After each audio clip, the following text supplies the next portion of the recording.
Okay, everybody, thanks very much for waiting for a few minutes. We had some technical problems that were completely beyond the ken of even our technical experts. So, not piano technical. Not piano technical problems, computer technical problems. So, we've got a workaround. So, let's give Stephanie lots of cheer because she's just had a very flustering few minutes.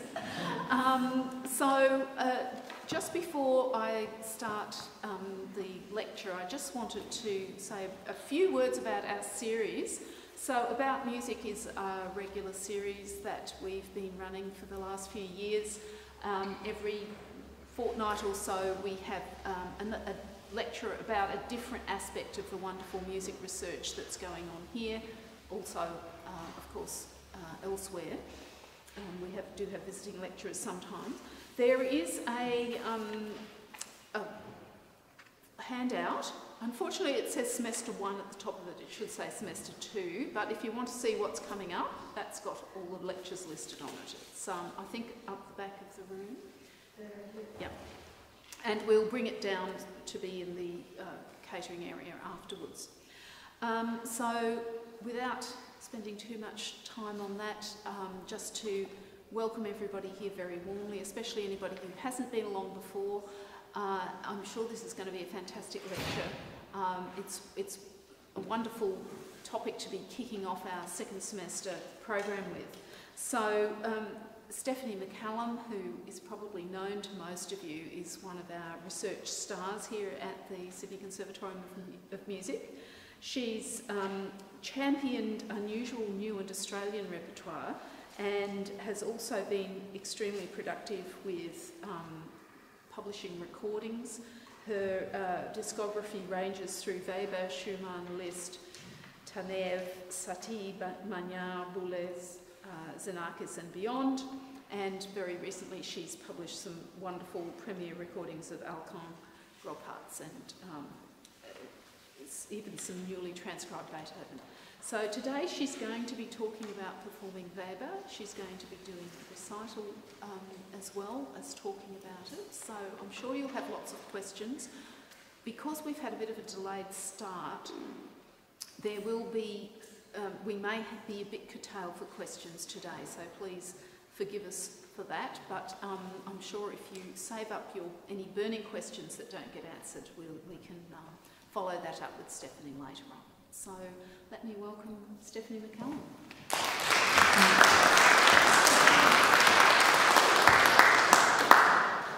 So today I'm going to perform Sonata number 2 in A flat by Carl Maria von Weber on a copy of the sort of instrument that Weber would have been writing for in 1816, and then I'll reflect a little on that performance. The most obvious differences to our modern Steinways are the size, the type of action that moves the hammers, and the way the strings are placed. Here they go side by side, parallel, or straight strung, whereas in a modern piano they're crossover, cross strung. And there are other differences, of course, such as the materials used, and in particular the way the grain of the wood is laid in the soundboard. Weber is sometimes called the father of German Romantic opera. He was an innovator in orchestral colour, using what we would call today a small orchestra, but strategically using solos and unusual musical pairings such as clarinet and viola to create dramatic, sometimes spooky effects. His operatic stories and musical programs involve the supernatural and heroic narratives of knights and damsels in distress. He was also a guitarist and he enjoyed folk song as well as being a virtuosic pianist. So you can listen for songs and dramatic narratives in this 4-movement work which lasts just a little over 25 minutes.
1816, a work of operatic scope and long vocal style lines for the keyboard.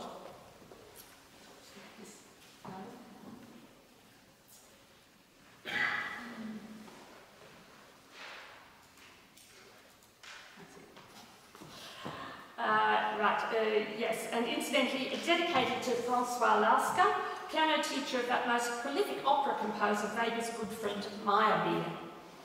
I come to historic instruments through working on four-hands repertoire with my colleague, early music specialist Dr Erin Helyard, who many of you may know as the director of Pinchgut Opera. We have just spent a fascinating period together recording Alkan and AustraLYSIS on Fritz Janmart's wonderful collection of Erard pianos at his Maison Erard in Amsterdam. As Erin and I worked together, we have led each other to expand our keyboard techniques in opposite directions, he to move on to more modern instruments, and I to move back to ever earlier pianos. Erin's recent acquisition for Melbourne University of a copy of an early Viennese Graf piano by Belgian piano builder Chris Marner resulted in him urging me to venture onto our Sydney Conservatorium Graf copy, and so identifying with the naivety and even bewilderment that many students have when confronted with the complexities of new technical demands, I reached back to that sense of building technique and sound from scratch and prepared this performance of Weber's Sonata in A flat.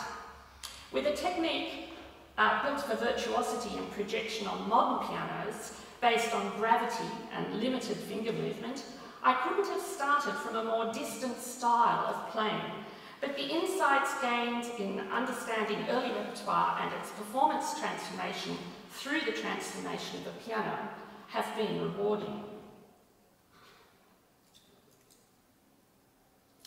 In outline, I'll be addressing the turning point of the double escapement, responding to sound and size of instrument, some comparisons of pedal, and then some reflections on historic instrument study in the education of pianists generally. In this brief reflection of a modern pianist's encounter with Viennese action, I note that among all the many changes and developments in the formative years of the piano, the one which radically changed our relationship to piano technique was the introduction of the double escapement by piano manufacturer Erard in the early 1820s. By allowing the possibility of skilled, masked entry and exit of the pedal, it increased the existing roles of the pedal and transformed its use in relation to balance, particularly in relation to extended structural basses, even on straight-strung pianos. So, revisiting a pre-double escapement work from 1816, which is nevertheless large-scale and with a quasi-romantic, almost programmatic character, allows for an interesting examination of this critical turning point in piano technique and instrument history by looking at the changes we make when playing to the strengths of the different instruments' size and sound qualities, contrasting the modern cross-strung double escapement Steinway with the Viennese, mostly Prell mechanic, straight-strung single escapement instruments, which would have been Weber's norm. Now, we're going to look at some slides, and we've had a lot of trouble getting them up, so yeah, I'll leave it to my partner here. We're going to look at the simple flipping Prell mechanic, where the hammer sits on the key itself. A simple mechanism allows the key to fall away from the string and allowing it to ring. Yeah, here it is. Boing. That's it. Now that's the mechanism of this instrument. As it falls away from the string, we call it the escapement. Now the innovative double escapement of Erard, the Erard piano manufacturer, and this was transformative in the 1820s. So this work that I'm playing for you today is just before that happened. And then later this double escapement action of Erard's was largely imitated and slightly extended by Steinway. Yeah, there it is. So you can see suddenly there are a lot of mechanics there, and it takes one a long way away from the string. You can see that both of these require much more mechanical interplay and therefore momentum to be initiated by the player. The hammer is separated from the key. The action incorporates a double escapement where the hammer can be held momentarily near the string to re-strike rather than falling all the way back to its original position, which is what happens here. These model actions are in the Cobb collection in Hatchlands Park, south of London, and the Royal Academy Instrument Museum in London. That's where we took those photos. I made my way back in time to Viennese instruments gradually, via the straight-strung, double escapement Erard piano, which you've just seen the action there. Playing the music of Alkan on his favoured straight-strung instrument, but with the pianistic comfort of the familiar double escapement, I found Alkan's dense bass textures immediately sprang into clarity with very little effort.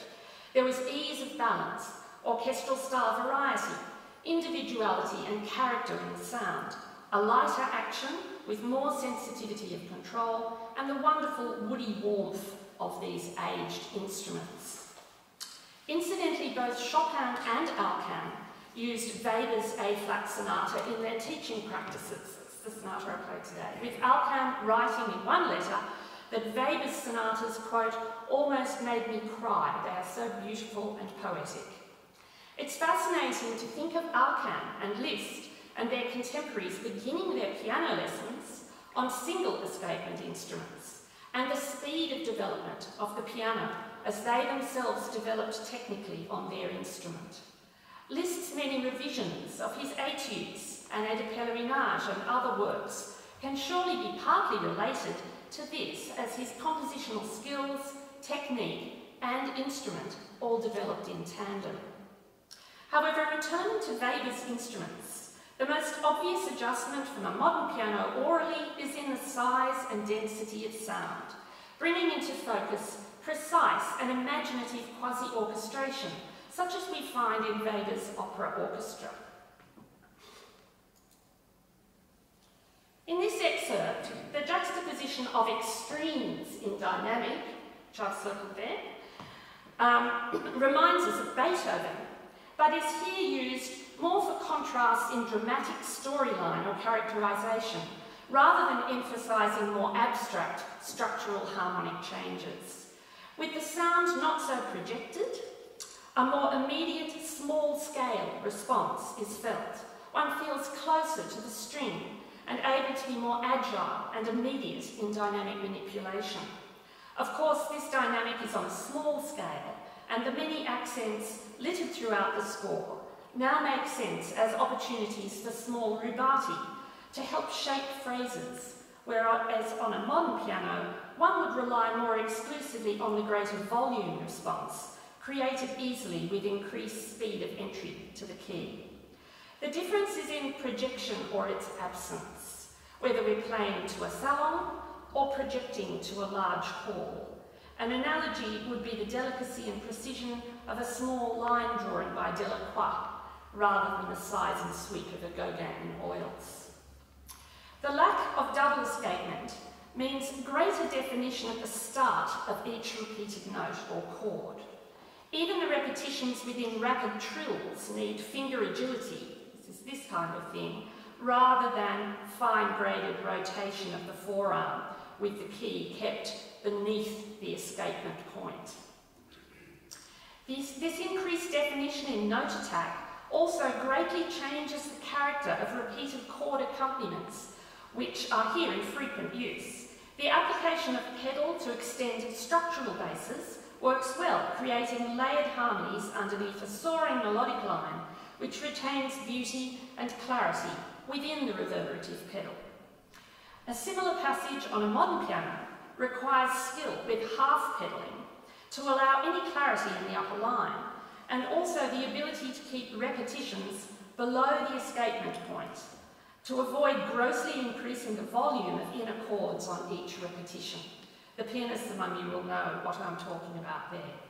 In the early piano, we immediately hear when the pedal is withdrawn, whereas in a modern instrument, this can be masked by being able to make almost legato repetitions under the escapement point, and with cross-strung instruments, such as Steinway's, by taking advantage of a more blended and less defined individual string sound. This difference can inspire more frequent changes of texture on the early piano.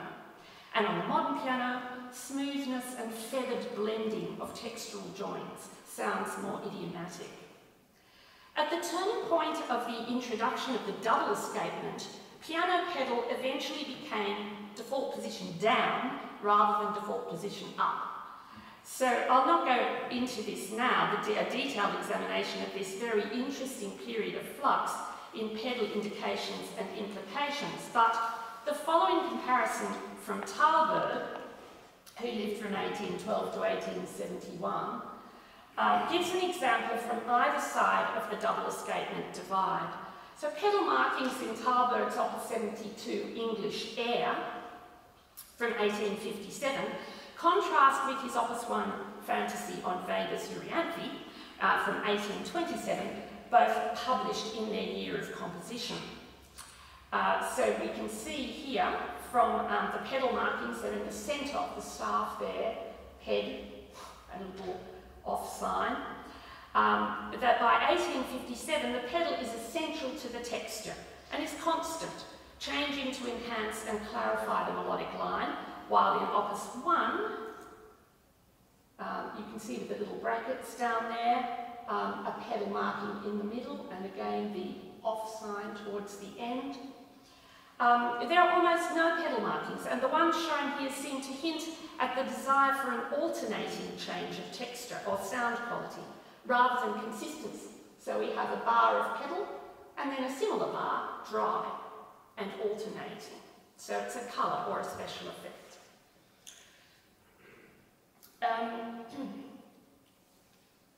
For this performance of Weber's A-flat sonata, I've been working from the Peters edition by Köhler and Rüthardt, which first appeared in 1891.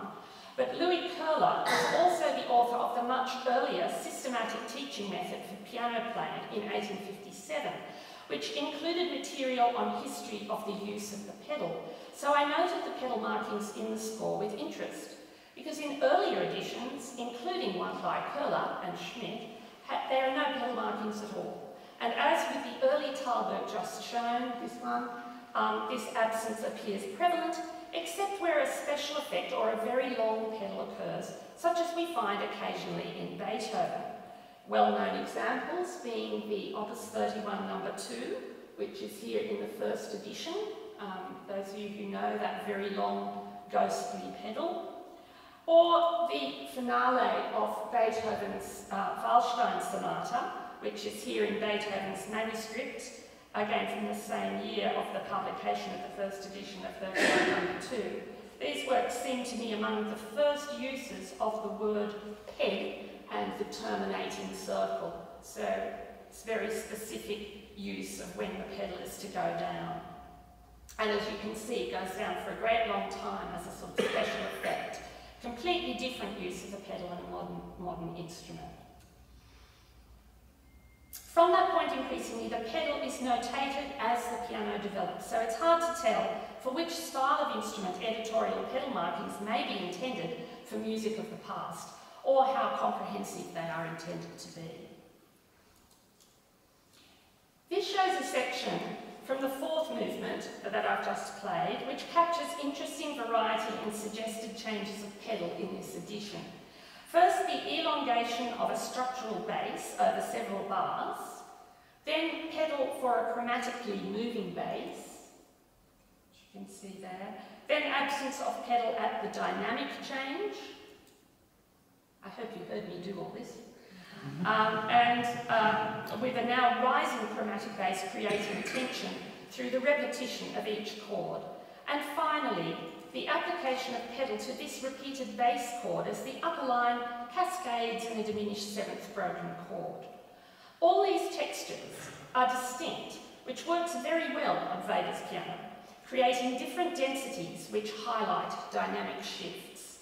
However, modern pianists' pedalling would tend to be more continuous and continuously changed, as well as being changed at subtle levels. The modern piano responds much better to a smoothing out of these textural differences, relying on greater dynamic range to make the expressive points. Upper chromatic octaves and scales become blurred and unpleasantly dissonant unless pedal changes or half changes are frequent.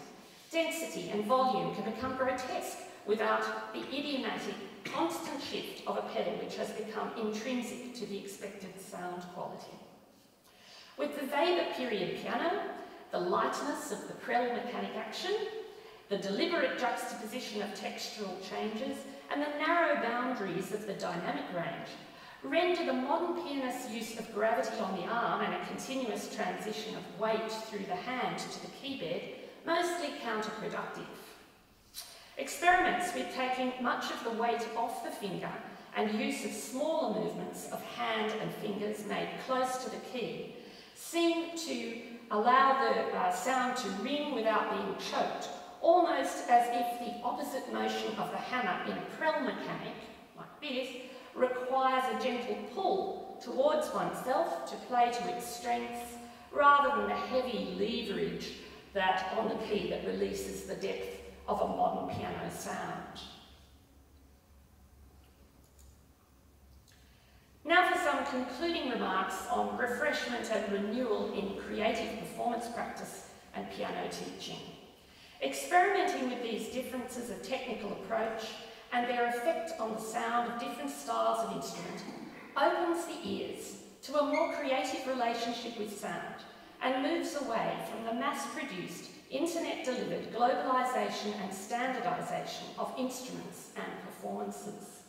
In this regard, our historic instrument performances are a modern phenomenon, as we search for renewal and refreshment in our performance practice. As well, it almost certainly reflects current university obsessions with counting performers' contributions as researchers and innovators, rather than as custodians and creative recreators, adding to performance histories of great music. Curiosity about pianos in all their variety and the possibilities of sound production on them leads us to historic instruments as a choice available to us, and as an inspiration to hear and feel things differently, outside of a comfortable keyboard expertise developed over many years, usually since early childhood. From a musically creative point of view, this is really valuable as students mature. It asks them to engage with a particular instrument in all its strengths and weaknesses, and to learn to adapt to sound produced in real time, ideally to develop their keyboard expertise and responsiveness beyond virtuosity on Steinway. It can release the student from a feeling of pressure to parrot the myriad performances immediately available online, and help to re-establish the space for creative play that exists between a score and a performance. With that creative space comes a responsibility for the sound produced and all the decisions taken to create that sound, the formation of a relationship with one's instrument, and a desire to work to its strengths, to celebrate idiosyncrasies and character in instruments rather than find fault with slight deviations from a standardised ideal of a modern Steinway. One of the very interesting developments in this area is the new piano made by Chris Marner for Daniel Barenboim, marrying the straight stringing and soundboard direction of the Erard with modern Steinway action and materials. There's only been 2 or 3 of those made in Belgium so far, but they're amazing. In our music institutions, we teach compositional and musicological history, but our instruments history is equally essential to understanding our present. Pianists' education would greatly benefit from its inclusion in a broader framework of keyboard and repertoire study. Thanks.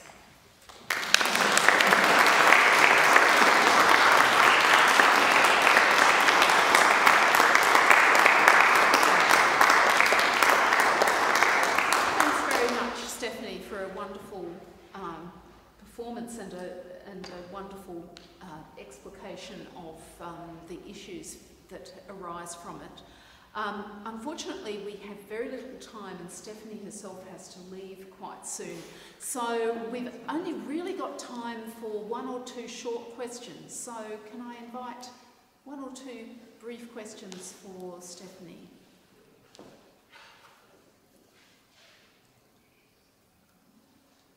Well, that's easy. Oh, yeah, there's one. Do you have any idea how big his hands were? Weber's hands. Yes. The only thing I know, I've read in the biography by Warwick, and apparently he had quite unusually long thumbs. You're talking about the way he writes these very big tenth chords. Well, yes. Yeah, he apparently used to use the thumb, fold it over, when he played the guitar, he would fold the thumb over and actually play on both sides of the guitar. So, yeah, he just had an unusually long thumb, and that means that I suppose he could reach tenths and twelfths. Unlike me. As a pianist, how do you get over that problem? Do you just not? I just use it as a creative point. I mean, on a modern piano, it's easy because you have the structural bass which you can put in the pedal, and then you can still manipulate the pedal above the bass. On this piano, I solved the problem by just putting the pedal right down the whole time during the basses, and usually just to play the bass note once and then put the top over it. Yeah. David. Stephanie, maybe a slightly mischievous question there, but you're obviously scoring historically informed instruments. What about your seat? Is this a historically informed chair? It's historically informed to the extent that it's low enough for me to play the instrument. And I tried putting all the other seats down to their lowest point, and they weren't quite low enough, because you see it's got very short legs. And I sit low. Is that something you'd be willing to experiment with, like the actual position of yourself relative to the keyboard, or that fixed point for you? I've done both. This is my preferred option. But it's true that the high seat tends to favour this, the low seat will favour this. All right. But I can't change everything. Okay, look, I think we're going to have to draw this to a close, but please join me in thanking Stephanie for a wonderful presentation today. Thank you so much.